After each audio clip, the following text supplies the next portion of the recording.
Assalamualaikum warahmatullahi wabarakatuh. Apa kabarnya hari ini anak-anak?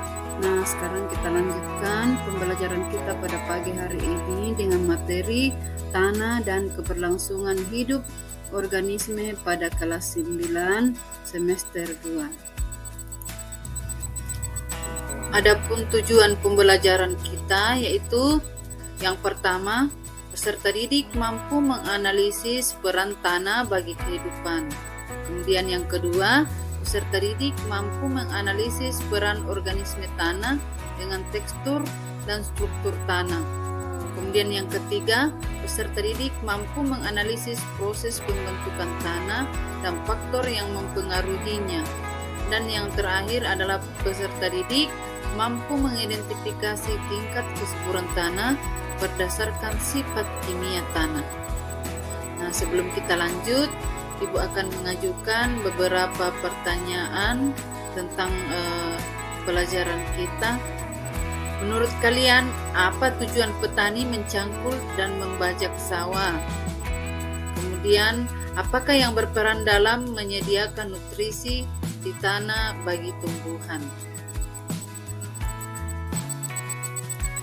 Baik anak-anak semua, tentunya anak-anakku semua sudah paham bahwa bumi kita ini terdiri atas 70% yang tersusun atas air dan lautan, dan jika kita lihat dari luar angkasa, bumi seperti hamparan air yang luas dan membentang. 30% bumi adalah daratan. Walaupun sempit, daratan atau tanah memiliki peranan yang sangat penting bagi kehidupan di bumi.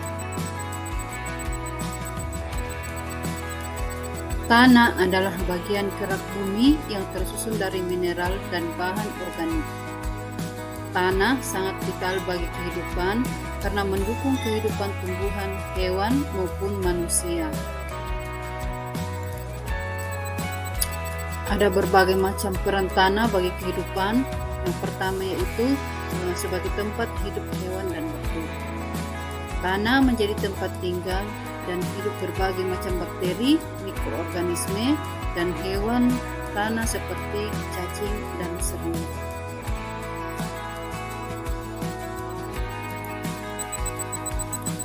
Peranan tanah yang kedua adalah sebagai tempat hidup tumbuhan. Tumbuhan hidup menempelkan akarnya di dalam tanah. Tumbuhan membutuhkan unsur hara dan nutrisi seperti mineral dan air. Beberapa tumbuhan membutuhkan bakteri tanah untuk menyerap unsur hara melalui akar. Kemudian peranan tanah yang ketiga adalah sebagai penyedia atau penyaring air. Air mengalir di permukaan tanah dan di bawah tanah. Sumber air bersih berada di dalam tanah, sedangkan danau, sungai, dan laut di permukaan tanah. Air disaring di dalam tanah sehingga menjadi bersih dan bisa dimanfaatkan oleh manusia. Nah, sekarang kita lanjut di pengertian organisme tanah. Organisme tanah adalah semua makhluk hidup, baik hewan maupun tumbuhan, yang sebagian atau seluruh fase hidupnya berada di dalam tanah. Organisme tanah bisa berupa tumbuhan, misalnya lumut, hewan, misalnya cacing tanah, kemudian bakteri-bakteri pengurai, dan jamur. Organisme tanah berada pada lapisan tanah bagian atas. Aktivitasnya sebagian besar dilakukan oleh bakteri, jamur, dan mikroorganisme. Aktivitas ini mempengaruhi tingkat kesuburan di dalam tanah.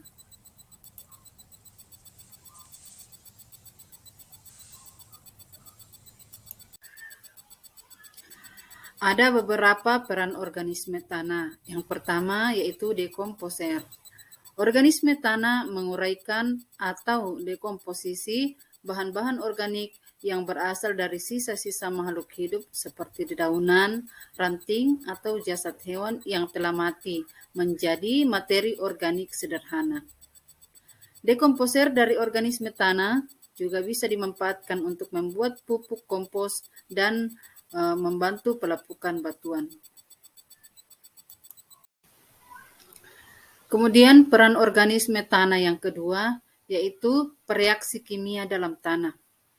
Bakteri pada tanah, misalnya bakteri Nitrosomonas, membantu menguraikan materi organik kompleks menjadi nitrat yang berguna bagi tumbuhan. Contoh lain, jamur mikoriza membantu menyerap fosfor pada tumbuhan. Peran organisme tanah yang ketiga yaitu pengurai polutan tanah. Organisme di tanah mampu membersihkan tanah dari bahan-bahan kimiawi yang mencemari tanah. Bahan polutan tersebut, misalnya hasil herbisida, akan diuraikan oleh organisme tanah menjadi bahan yang tidak berbahaya. Kemudian peran organisme tanah yang selanjutnya yaitu mempengaruhi tekstur tanah. Organisme tanah seperti cacing dan tumbuhan dapat memecah bebatuan tanah menjadi partikel-partikel kecil. Akar tumbuhan melepaskan zat kimiawi yang mampu melapukkan bebatuan sehingga bisa menembus tanah. Segitiga berikut ini adalah segitiga yang menggambarkan partikel-partikel penyusun tanah. Tanah tersusun atas debu, pasir, liat yang kemudian berkombinasi dengan komposisi tertentu membentuk tekstur tanah yang berbeda-beda.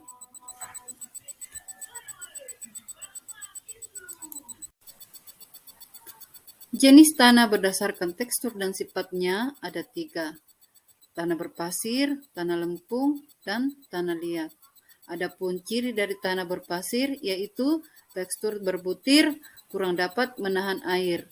Kemudian adapun ciri dari tanah liat yaitu tekstur partikel yang sangat kecil dan mampu menahan air. Kemudian tanah lempung mempunyai ciri-ciri yaitu campuran antara tanah liat, pasir, dan debu dengan proporsi yang sama dan tekstur lengket dan mudah dibentuk. Nah, selanjutnya kita lanjut di proses pembentukan tanah. Proses pembentukan tanah terjadi selama ribuan tahun. Tanah berasal dari bebatuan. Bebatuan tersebut akan terkena panas matahari, tersiram air hujan, dan terkena dinginnya salju. Begitu terus-menerus berulang-ulang selama ribuan tahun, sehingga akhirnya bebatuan tersebut hancur dan terbentuk tanah.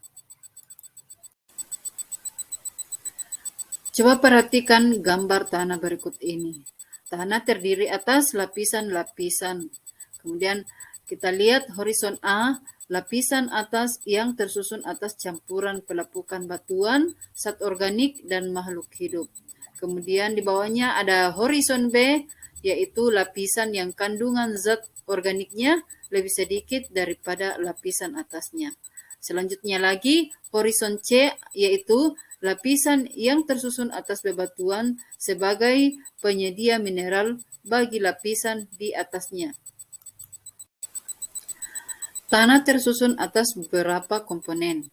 Yang pertama, batuan bahan padat yang terbentuk secara alami tersusun atas mineral, senyawa, dan zat lainnya. Batuan padat terdiri atas batuan beku, batuan sedimen, dan batuan metamorf. Kita bahas satu persatu ya. Yang pertama, batuan beku adalah batuan yang terbentuk dari magma yang membeku karena proses pendinginan. Kemudian, batuan sedimen adalah batuan yang terbentuk dari endapan struktur batuan yang mudah lepas, terbawa air es dan angin. Dan yang ketiga yaitu batuan metamorf adalah batuan yang terbentuk dari metamorfosis batuan beku dan endapan.